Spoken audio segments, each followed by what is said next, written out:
Good morning students, कैसे हैं आप सब। आशा करते हैं कि सभी ठीक होंगे। आज से क्लास स्टार्ट कर रहे हैं, तो जो भी क्लासेस मैं लूँगी तो वो आपको मैं यहाँ पे डाल दूँगी। अगर कोई डाउट होगा तो आप यहाँ पर क्लियर कर सकते हैं। क्वेश्चन आंसर वगैरह सब इस ग्रुप में डाल दूँगी मैं। तो चलो स्टार्ट करते हैं आज की क्लास। देखिए, आज है क्लास 6 का मेधा का पार्ट 3 है फूल का मूल्य। इसके राइटर हैं जिन्होंने ये चैप्टर लिखा है वो है रविंद्रनाथ टैगोर। तो सबसे पहले हम इसकी रीडिंग देखेंगे, फिर इसके बाद हम इसके टर्म वर्ड जो हैं वो देखेंगे, फिर इसके बाद इसके क्वेश्चन आंसर करेंगे। तो देखिए, सबसे पहले है पाठबोध। प्रस्तुत कहानी द्वारा विश्व कवि रविंद्रनाथ टैगोर ने लोगों को यह समझाने का प्रयास किया है कि ईश्वर के प्रति प्रेम, उनकी भक्ति और उनके पवित्र रूप के समक्ष संसार की बहुमूल्य से बहुमूल्य वस्तुएं तुच्छ हैं। पाठ का रीडिंग करना देखिए। शीतकाल के दिन थे। प्रचंड शीत से पुष्प सूख गए थे। कुंज वीथियों और वन उपवनों के समस्त तरुगण शिशु विहीन माता पिता की तरह उदासीन से खड़े थे। पर यह सरोवर किसका है? उस सरोवर के ठीक मध्य में एक कमल दल प्रफुल्ल हो रहा था। प्रफुल्ल मतलब खुश। यह तो सुदास माली का सरोवर है। ऐसा मनोहर फूल तो बसंत काल में भी नहीं मिलता। सुदास का मन आनंद से नाच उठा। उसने सोचा, राजा जी को आज पुष्प प्रदान करूंगा।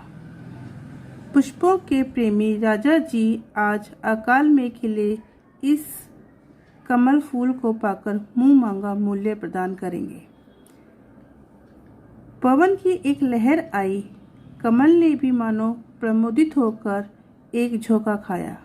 प्रमोदित मतलब खुश, झूम कर या खुश होकर एक क्या कहा, झोंका, हवा के साथ एक झोंका खाया। ऊपर आकाश में एक कोयल कूक गई। माली के मन ने माना कि यह मंगल चिन्ह है। जब हम किसी कार्य को करते हैं तो उसके लिए हम शुभ मुहूर्त का दिन निकालते हैं, शुभ कार्य के लिए शुभ तिथि का हम इंतजार करते हैं। तो ऐसा ही उस सुदास के साथ हुआ। जब उसने सोचा कि ये फूल मैं राजा जी को दूंगा, तभी एक हवा का झोंका आया और उस फूल को लहरा दिया। तो वो खुश हो गया और ऊपर से कोयल का कूकना उसके लिए एक मंगल चिन्ह है। किसके लिए? सुदास के लिए। सहस्त्र दल कमल फूल को लेकर सुदास माली राजमहल के सामने प्रतिष्ठित नयनों से खड़ा है। राजा जी को समाचार भिजवाया है। बस थोड़ी ही देर में राजा जी बुलाएंगे। मन ही मन माली मोद मना रहा था। मूल्य का अभिलाषी सुदास बड़े यत्न से फूल की रखवाली में लीन था। पंखुड़ी का एक भी तुषार कण उसने गिरने नहीं दिया था। आपने देखा होगा कि सर्दियों के मौसम में पत्तों के ऊपर छोटी छोटी बूंदें आ जाती हैं जो मोती की भांति दिखाई देती हैं, तो उन्हें तुषारकण कहा जाता है। इस बीच राजपथ से एक पुरुष इधर आ निकला। राजपथ जहाँ पर राजा जी निकलते हैं उसे राजपथ कहते हैं। कमल फूल निहार कर वह पुरुष समीप आया और सुदास से पूछने लगा, फूल बेचना है? इसके बाद सुदास ने क्या रिप्लाई किया वो देखते हैं।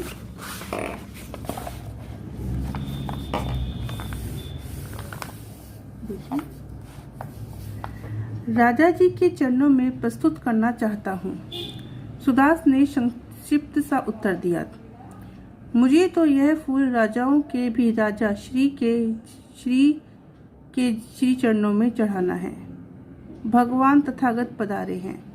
बोलो क्या दाम लोगे? वह बोला, मैं भी आज एक मासा सुवर्ण की आशा लेकर निकला हूँ। मुझे स्वीकार है। इतने में मंगल वाद्य बज उठे, शहनाइयां गूंज उठी। कुमकुम और चंदन के थाल सजाए गीत गाता हुआ रमणियों का वृंद उधर से चला आ रहा था। यहाँ पे इसका मतलब है, जैसे आपने देखा होगा कि पिक्चर या मूवी में देखा होगा कि राजा जी पधार रही हैं तो शहनाई बजती है और सुंदर सुंदर स्त्रियां थाल लेकर फूल बरसाती हुई आगे आगे चलती है, तो उन्हें रमणियों का वृंद यानी उनका झुंड कहा जाता है। तो जब राजा जी आ रहे थे तो ऐसा ही वहाँ सब कुछ हो रहा था। राजा प्रसन्नचित्त पैरों से चलते हुए भगवान बुद्ध के दर्शन के लिए निकले थे। नगर के बाह्य प्रांतर में प्रभु गौतम पधारे थे। कमल फूल निहारकर राजा जी हर्षित हुए और सोचने लगे, प्रभु के पूजन के लिए पुष्प की कमी थी, वह पूरी हो जाएगी। राजा जी ने पूछा, सुदास, फूल का क्या मूल्य लेगा? महाराज, फूल तो इन सज्जन ने ले लिया है। सुदास ने कहा, किस कीमत पर? 1 माचा स्वर्ण पर। मैं 10 माचा देता हूँ। राजा जी का माथा नवाकर वह सज्जन बोल उठा, सुदास, मेरे 20 मासे। राजा जी का चेहरा कुछ उतर गया, उनका हृदय कुछ विषण्ण हो गया। इतने में वह सज्जन बोला, महाराज, आप और मैं आज भगवान बुद्ध के दर्शन के लिए निकले हैं। इस पुष्प के लिए आज आप और मैं राजा प्रजा के रूप में नहीं खड़े हैं, बल्कि 2 भक्तों के रूप में उपस्थित हैं। बुरा न मानिएगा राजन, आज हम भक्ति के प्रभाव में दुनियादारी की मर्यादा नहीं मानना चाहते। स्मृतिपूर्ण वाणी में राजा जी ने कहा, हे भक्तजन, मैं राजी हूँ। प्रसन्नता पूर्वक मांग प्रस्तुत करो। तुमने 20 मासे कहा है तो मेरे 40। तो मेरे बग इतना बोलने को ही था कि सुदास बोल उठा, क्षमा कीजिए राजन, क्षमा करो हे भक्तजन, मुझे यह कमल फूल बेचना नहीं है। इतना कहकर माली वहां से चलता बना। दोनों भक्त विस्मय भरे नैनों से निहारते रह गए। सुदास माली फूल लेकर नगर के बाहर आया। एकाकी खड़ा हुआ, वह विचारों में विलीन हुआ जा रहा था। जिस भगवान बुद्ध के लिए ये भक्त लोग इतना द्रव्य खर्च करने को तैयार हैं, वह पुरुष स्वयं कितना धनवान होगा, कितना महामना होगा।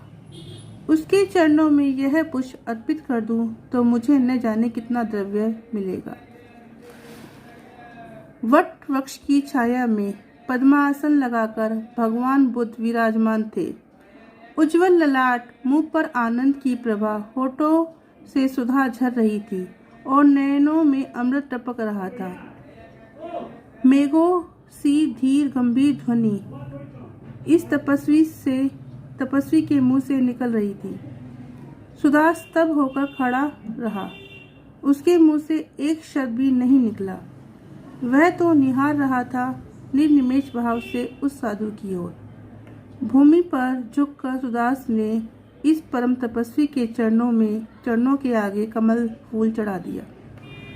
वट वृक्ष के सघन कुंजों में से पंछी बोल उठे, पवन की लहर आई, कमल की पंखुड़ियां हिल मिलकर मानो हंस उठी हो। सुदास के शकुन सफल हो गए। स्मृति भरे मधुर स्वर में भगवान बुद्ध ने प्रश्न किया, हे वत्स, कुछ कहना है, कुछ चाहिए? गदगद स्वर से माली ने कहा, और कुछ भी नहीं, आपके चरण रज की मात्र एक कणिका। रविंद्रनाथ टैगोर। चलिए हम आज थोड़ा सा रविंद्रनाथ टैगोर के जीवन परिचय के बारे में पढ़ लेते हैं कि रविंद्रनाथ टैगोर का जन्म 7 मई 1861 को कोलकाता के झोड़साखो ठाकुरवाड़ी में हुआ। इनके पिता का नाम देवेंद्रनाथ टैगोर था।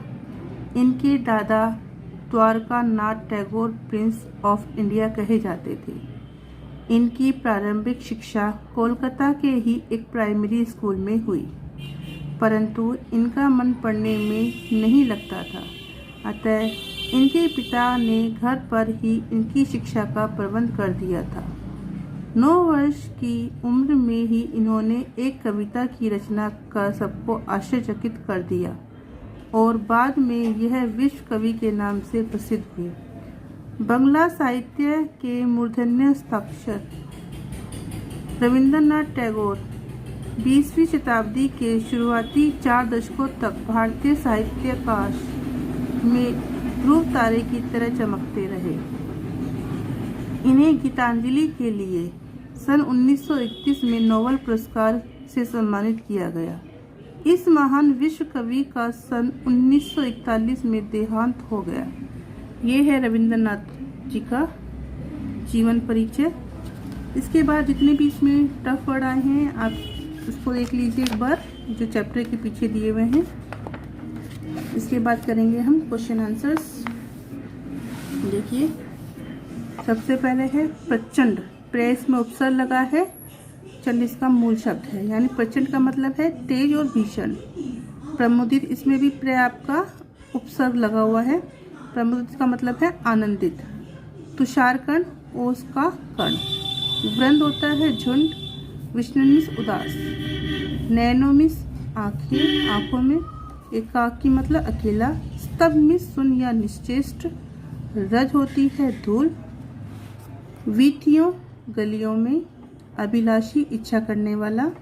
रमणीयों, स्त्रियों। हर्षित, उल्लास के साथ। स्मृति, मुस्कुराहट। निहारना, देखना। विलीन, हो जाना। निर्निमेष, बिना पलक झपकाए। और कणिका, छोटा कण।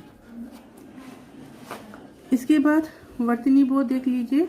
मानक रूप, जो मानक का मतलब है कि जो संपूर्ण विश्व में माना गया है, ठीक है ना। ये दोनों ही रूप है। प्रचंड, प्रचंड को हम इसको इस तरह से भी लिख सकते हैं। आनंद, आनंद, दोनों ही सही हैं। उत्तर, उत्तर। चंदन, चंदन। बाह्य, बाह्य। गंभीर, गंभीर। बसंत का बसंत। चिन्ह का चिन्ह। वाद्य, वाद्य। बुद्ध, बुद्ध। प्रांतर, प्रांतर। इस तरह से ये दोनों ही रूप सही हैं। वर्तनी बोध जो है